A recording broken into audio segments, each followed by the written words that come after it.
आशीष में एक चीज़ अब आप समझ लीजिए, आगे जाकर सेटअप अगर बिगड़ेगा तो वो सिर्फ एक तरीके से बिगड़ेगा, अगर हम ओवरबॉट हो जाएंगे तो। अब मार्केट में जो रिस्क आएगा वो ओवरबॉट साइड पर आएगा और कोई रिस्क नहीं आएगा, नहीं आना चाहिए। देखिए आप फ्राइडे को भी एफआईएस की बाइंग है अच्छी खासी, करीब 1400 करोड़ की कैश बाइंग है।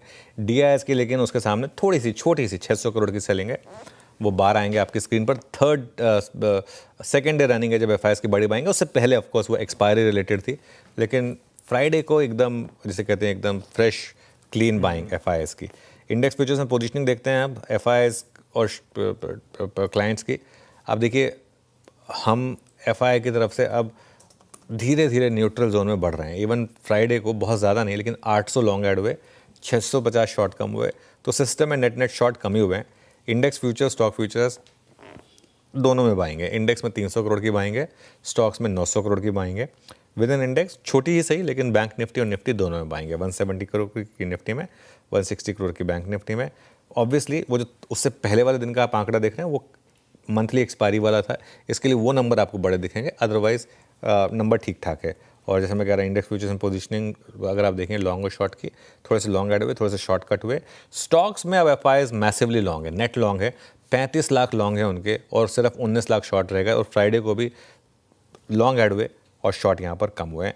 और वो अब लॉन्ग शॉर्ट का ग्राफ आएगा आपकी स्क्रीन पर, देखिए अब क्लियरली आपको स्क्रीन पर दिख रहा है कि वो ग्राफ ऊपर आ रहा है। और अगर आप टेबल फॉर्मेट में देखेंगे अब हम करीब 38.5% लॉन्ग पर आ चुके हैं और सिर्फ 33,000 शॉर्ट पोजीशंस हैं।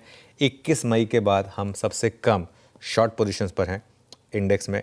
इंडिया विक्स 12.38 पर आया, यानी कि 1.6% नीचे।